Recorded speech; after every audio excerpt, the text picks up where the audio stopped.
the sports. Wow. Yeah. I'm your host, Shobi Nati, Who? alongside Shobi? my co-host, Alon Lee. Yes, sir. Hey, y'all. Today we're going to touch on the NFL draft preview. Yes. Oh, It's you Thursday. Thursday. Some football. Yes, Yeah. Coming up, a few days, we're going to go through the top 10 picks, maybe. Really highlight the first top 5, but we're going to talk about it a little bit. Just get you all warmed up for this draft coming up, y'all. But first, you can find me, Shobi Nati, on Facebook at Shobi Nati, Twitter, CNati, Instagram at CNati. That one. And you can find me on Facebook at Ali, Instagram Ali for Life, and Twitter Ali21 1996. An NFL draft, bro. Yes, sir. So let's go through the order real quick. Yeah, you do that. Well, the top order is Arizona Cardinals 1, San Fran 2, Jets 3, Oakland 4, Tampa Bay 5, Giants 6, Jaguars 7, Detroit 8, Buffalo 9, and Broncos 10. So who's going first in your view? Kyler Murray. He's going first. Yeah, it's pretty much already set. They haven't been talking about Josh. When I hear Arizona discuss the team or further future plans, he's not in. I don't hear his name at all. They're trying to hide it or disguise it, but it's not working. Well, they're trying to get it. They're trying to boost him for a pick. Yeah. The rumor is they're trying to get a first round. They're not going to get one. They'll probably get a second, which Third. is fine. Might be a third. Yeah, might even. Depends on what team. I mean, there are teams that need him. There are teams that need him. Because you know what they're saying? They're basically saying, okay, you just drafted this guy. Right. You're giving up on him after a year and a half? No. They're not going to get a high pick for that. Yeah, well, I wouldn't give it to him. No. My mind's somebody will telling take me a stab. Somebody will take a stab. He's okay. He's okay. Don't be shocked, and I'm telling you this, don't be shocked to see Denver. Maybe get a second or third round. That may be a take good stab. place for him. The Take a defense stab. is there to kind of cover him. Yeah, the second pick goes to San Fran. And that leaves Nick Bosa, Quinnen Williams, Let's or talk about him Josh for a Allen. minute. Well, I mean, it Nick leaves Bosa. those three. It leaves those three. No, I said Nick Bosa. Let's talk about him for a second. I believe he's overhyped. Play that name his Why you say man. that? Because he didn't really play this year. He didn't really play. When he got hurt, he immediately sat down and was like, I'm sitting out for the You draft. think he's good as his brother? No, I don't. I don't think he's going to be as good as his brother. I don't think so either. I stand on this. I didn't agree when Clowney did this, and he got hurt a little later on in the year and kind of just shut it down. I get it. You're preserving yourself for the NFL and for the draft and all that, but they have to have tape on you.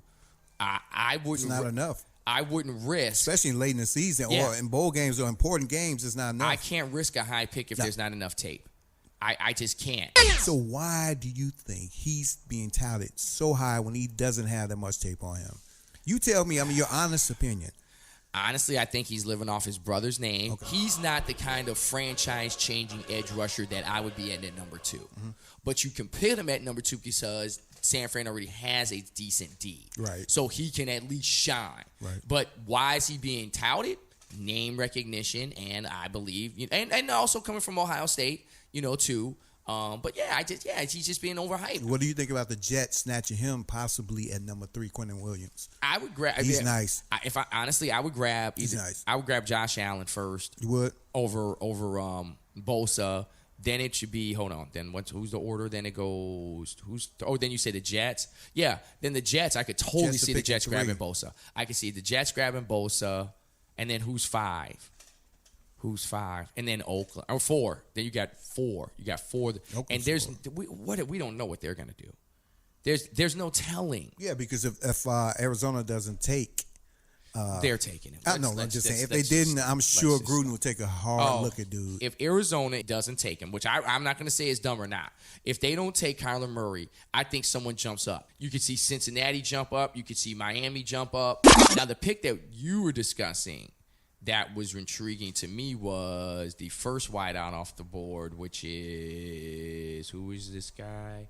Oh, DK Metcalf. He's pretty good. Father played fast. in the NFL. He looks good in the combine. Strong hands. He looks Strong good. hands. Calvin Johnson like. Yeah, well, he's training with Fitzgerald. He's training with Larry. That's a plus. And Larry says he reminds him a little bit of him as far as his strength and the way he attacks the ball. Uh-oh. Yeah, that does. And you were saying that, and he's projected as the 14th overall. That falls right with Green Bay. 12. That falls right with Green Bay. That falls right with Green Bay. Yeah, that would be a problem. And so, I mean, yeah, in the sense that, like, Mr. Rogers could groom a young Mr. wideout. Rogers. He could groom. Playing with Aaron Rodgers for a young incoming receiver. It's gonna be tough. I think that's. I don't know. I think that's a good thing. It's gonna be tough because it's gonna teach him how to play alongside or with. We're gonna see if Aaron knows how to groom somebody, and I think I think he does because I like what he's done with Adams. Exactly. He just want guys who are ready to come to and play be accountable. Yep. Yeah. Yep. So I think that's what it is. So, like I said, those are the kinds of picks I like.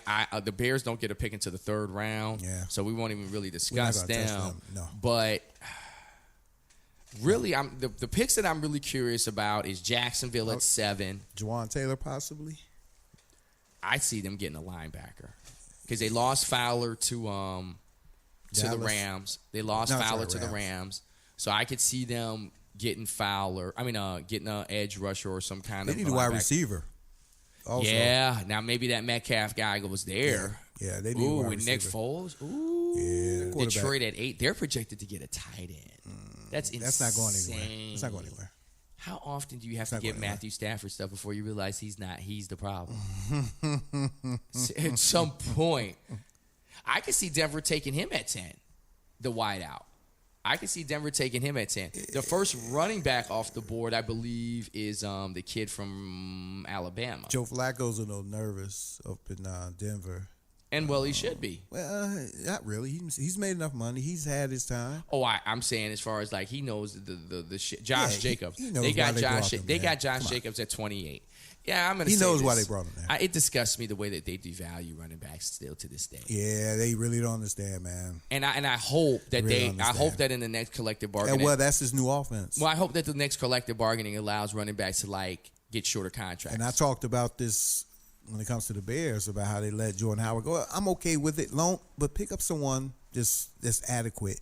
You know what I'm saying? I understand the new offense is coming in, and Jordan really doesn't fit, he really doesn't fit what the Bears are trying to do right now with this new offense and this new quarterback and new head coach. But the schedule that they have, oh, yes, they're going to need somebody like Jordan Howard. Mike Davis, supposedly.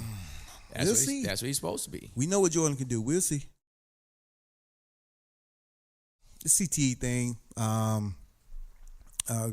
brain trauma injury, it's called CTE. I'm sure if you've been paying attention to football or whatever, you know what this is. It's, when the brain hits, brain keeps hitting the skull. It's very, very prevalent in football, hockey, boxing, heavy hardcore contact sports. And it's been an issue in sports for like maybe the last 2 or 3 years heavily. And I want to just ask the parents, of the upcoming hopeful football players, hockey players, whatever. How do you feel about your kid playing these sports when you have to deal with this brain trauma? This CTE is a possible, factor in it. Now, when you say selfish, what do you define? For selfish reasons, Such as what?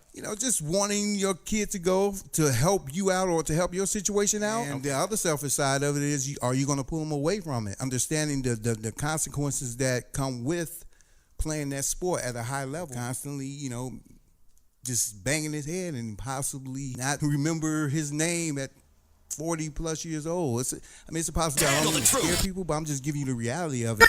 Until I saw this story on YouTube with this football player in high school, this guy, young kid, he had multiple concussions, man. He was 14, 15 having this. Yeah.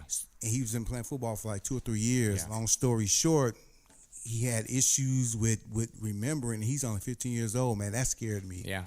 Like I said, we've seen it even back in the day, paralysis and all that. We've seen it. These are contact sports. As a parent, you have to be very conscious of your child. Look at this. For me, at least, I can only go off me. For me, I look at the size of the child. Do I physically think they can handle it? 1, 2. Especially now that we have such information now. Right. I put the information in front of the child. That was one thing that I did with Ahmad. I put the information in front of him because I'm a firm believer that every child in school should at least be playing 1 to 2 sports or at least one sport and one activity to keep them active. Acting, chess club, whatever, just to keep them active. So I've always pushed that.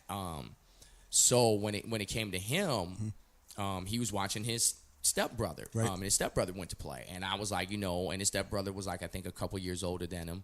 And I was like, he's a little older, so I think, physically, he's at an age where he can kind of handle it more. And so I was like, you watch him and you hang around or whatever and see if it's something you can want to kind of mess with or whatever. And so his stepbrother or whatever would play, and he still plays. And it was just one day when he was hanging out with a bunch of them, whatever, and he wasn't even no pass. He was just throwing the ball around or whatever, and hit the ground or whatever, and kind of hit it the wrong way, and just and he felt it, and he's like, I don't really know if I want to. The good selfish side to me is intervening and kind of taking control, like LeBron James, for instance. He said he's not going to allow his kids to play football. Fine. And that's a choice as a parent. Right, That's and this is where we as parents may have to think about kind of being demonstrative in that area, like I did, like I LeBron James, to a certain extent. With my younger son, I have another son named Ty. You know what I'm saying? He likes football. He's an athletic freak also. He's gymnastics, all that. He likes playing football. He liked playing tag, and he said he wanted to get into it. He plays basketball also, but I told him, I said, I don't want you playing. And I explained to him why. At first, he was a little frustrated, whatever. He's like, why? But I sat him down, explained to him. So I showed him some YouTube videos. Yeah. And I told him how much I love him and how much this is a love move. I said, it's not about me. I said, this is more about you. I'm thinking about you. And I have no problem with either way that they do it. Like I said, I allow. I do, and I'm strong with that. I have no problem with that. And that's fine. That's my opinion. I don't have a problem with it because, like I said, I just allow the child to make the choice because I truly believe that A, that man upstairs is going to help them make the right choice, and B, it's going to find out it's going to happen one way or the other.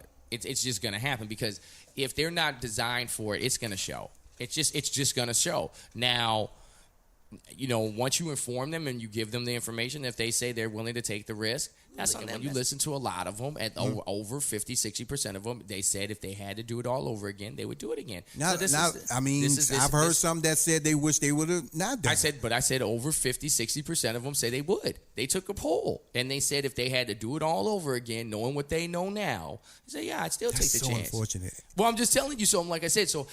For especially for me at a 13, 14-year-old, that's their life, and that's their choice. But see, this is another thing. For me.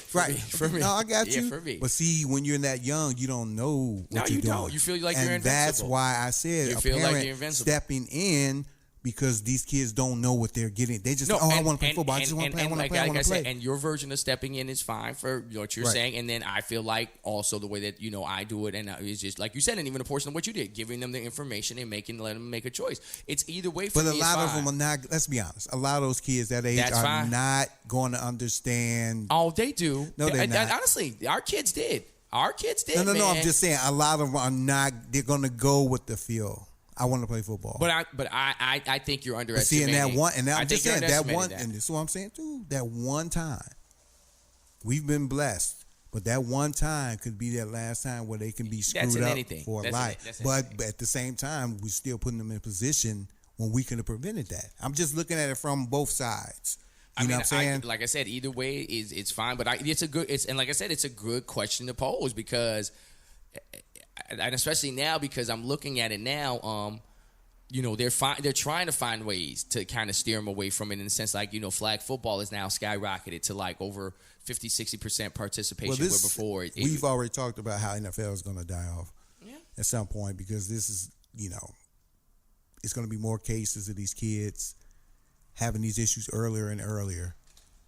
And hopefully parents will wake up. Like I say, I love, and you know me, I love the game of football. Like robot warfare. That's what you're going to see. Well, I love the game of football. You know what I'm saying? I always will. Even my kids still love it. But we also have to be smart. And it's about and separating the love for the game with our lives, dude, and go into other things. God just put us here. Not all of us. A lot of us are here. We have many talents. Yeah. You know what I'm saying? And sometimes football, I don't care. You go, put like this. You go through all that. Football, and you may be good, this and that, but it's still a political game. There's still a handful who get in the NFL. Yeah, now, you went through all those years of playing football, messing your head up, and you don't even make it. Yeah. So we have to think about that too, right? Yes, sir.